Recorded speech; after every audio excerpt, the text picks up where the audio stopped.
Kisah Siti Masitoh.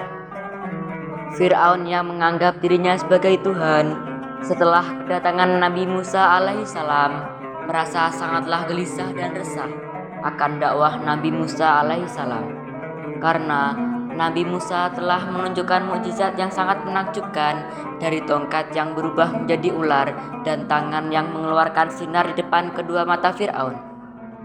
Dia takut kalau semua orang akan mengikuti Nabi Musa alaihissalam. Untuk itu, Fir'aun selalu berlaku kejam kepada pengikut Nabi Musa alaihissalam untuk menakut-nakuti yang lain agar tidak menyembah Allah. Meskipun tak banyak yang langsung masuk Islam setelah mendengar dakwah Nabi Musa alaihissalam, namun banyak orang yang diam-diam mengikuti petunjuk Nabi Musa alaihissalam. Salah satunya adalah Siti Masitoh yang menjadi tukang sisir putri kerajaan. Masitoh, kemari. Iya, Putri. Tolong sisir rambut indahku ini. Aku akan menghadiri acara kerajaan 2 jam lagi. Baik, Putri. Saya tidak akan mengecewakan Tuan Putri. Cepatlah, jangan banyak bicara. Setelah ini saya harus perawatan kuku dan berhias. Baik, Putri. Sedang menyisir, tiba-tiba sisir yang digunakan oleh Siti Masitoh pun terjatuh. Astagfirullah.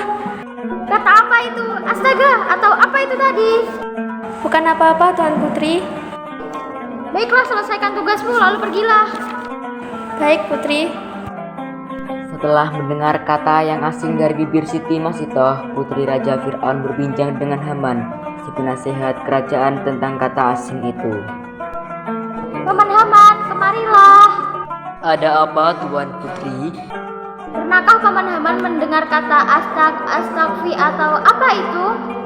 Astagfirullahkah, Putri? Ya, benar kata itu. Putri mendengar kata itu dari siapa? Dari penyisir rambutku, Siti Masitoh. Memang kenapa, Paman? Kata astagfirullah itu adalah ajaran Musa si penyihir itu. Astaga, artinya Siti Masitoh telah mengkhianati kita, Paman. Iya, benar, Tuan Putri. Lalu apa yang akan Paman lakukan? Saya akan memberitahu ayah Tuan Putri tentang kejadian ini.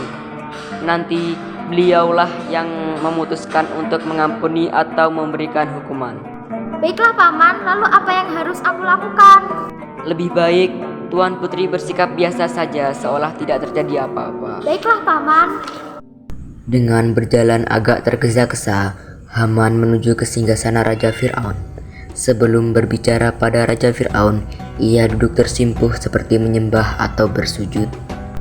Ada apa, Haman? Maaf, tuanku, hamba ada berita. Berita apa, Haman? Apa itu tentang Musa? Ya, engkau benar, Tuan. Apa itu? Katakanlah, Haman. Kita telah menemukan pengkhianat di dalam istana, tuanku. Apa? Siapa dia? Siapa yang benar mengikuti Musa? Siti Masitoh, Tuan. Kenapa kau bisa berkata seperti itu? Apa yang telah dia lakukannya? Ia mengucapkan kalimat astagfirullah, Tuan. Kau mendapat berita ini dari siapa? Dari putri kesayangan Anda, tuanku. Panggillah ia kemari. Baiklah, tuanku. Haman kemudian bergegas memanggil putri Raja Fir'aun. Maaf, Tuan Putri, hamba mengganggu. Ada apa, Paman? Raja memanggil Anda, Tuan Putri. Ayah memanggilku. Apa saya berbuat salah, Paman? Bukan, Tuan Putri. Ini mengenai Siti Masitoh. Baiklah, aku akan segera ke sana, Paman. Baik, Tuan Putri. Tak lama kemudian, Putri Raja Fir'aun pun menghadap ayahnya. Ada apa ayah memanggilku? Aku mendengar dari Haman bahwa kau telah mendengar Siti Masitoh mengucapkan kata-kata dari pengikut Musa. Apa itu benar? Itu benar, ayah. Baiklah, kalau begitu panggilkan Siti Masitoh kemari beserta keluarganya. Baik, ayah. Sang putri pun memanggil pengawal untuk membawa Siti Masitoh beserta keluarganya menghadap kepada raja. Pengawal! Ada apa, Tuan Putri? Panggil Siti Masitoh beserta keluarganya kemari. Baik, Tuan Putri. Setelah beberapa saat menunggu, akhirnya Siti Masitoh datang beserta keluarga besarnya dan sang putri diminta untuk meninggalkan ruang utama kerajaan. Wahai Siti Masitoh, tahukah kau mengapa kau panggil? Tidak, tuanku, saya tidak tahu. Ku dengar kau mengucapkan kata-kata para pengikut Musa. Benar begitu? Benar, tuan. Bukankah kau tahu apa akibatnya? Saya tahu, tuanku. Lalu mengapa kau tetap melakukannya? Yang berhak disembah hanyalah Allah, tiada yang lain. Baiklah kalau itu maumu.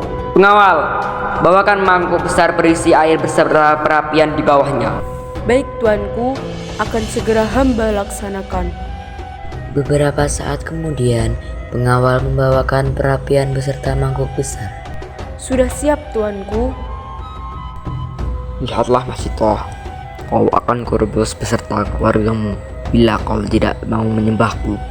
Tidakkah kau kasihan kepada suami dan anak-anakmu?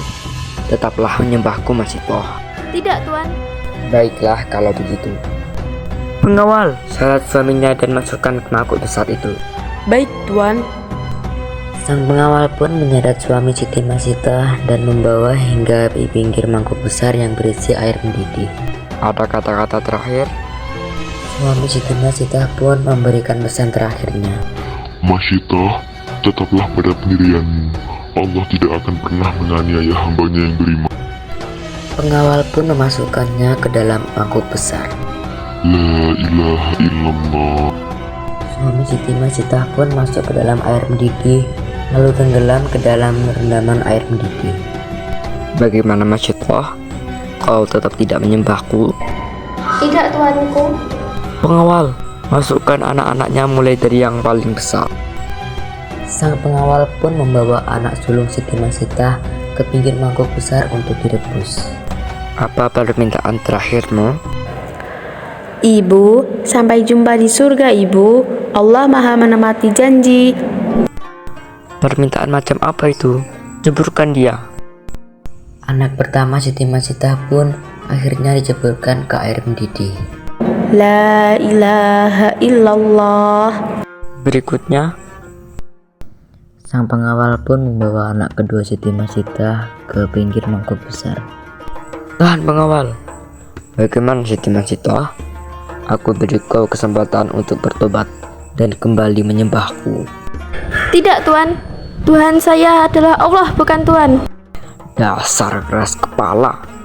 Apa permintaan terakhirmu? Ibu, kita akan bertemu lagi di surga. Kalian benar-benar telah terkena sihir musra. Jeburkan dia. Pengawal pun menjeburkan anak kedua Siti Masitoh ke dalam air mendidih.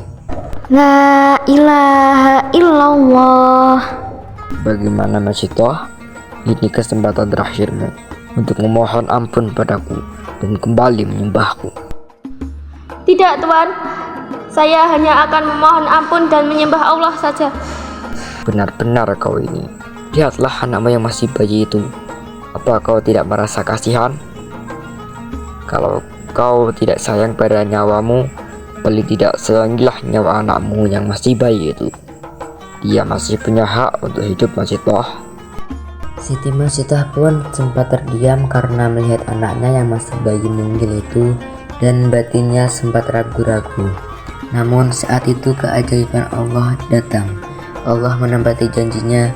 Bayi Siti Masitoh yang belum bisa bicara dengan sangat jelas. Ibu, janganlah kau ragu. Janji Allah itu pasti, Ibu. Karena melihat keajaiban di depan matanya, Siti Masitoh pun menjadi semakin yakin akan janji Allah, dan dengan lantang ia menjawab. Tidak, Tuan. Allah tidak akan mengingkari janjinya. Tuhan saya adalah Allah, meskipun saya dan bayi saya harus mati. Cukup sudah bualanmu. Sudah habis kesabaranku. Pengawal, jeburkan dia ke air mendidih. Baik tuan. La ilaha illallah. Akhirnya mereka menjalani hukuman dengan direbus ke dalam air mendidih karena mereka beriman dan menyembah Allah. Namun kasih sayang Allah selalu berpihak pada orang beriman dan istiqomah dalam keimanannya.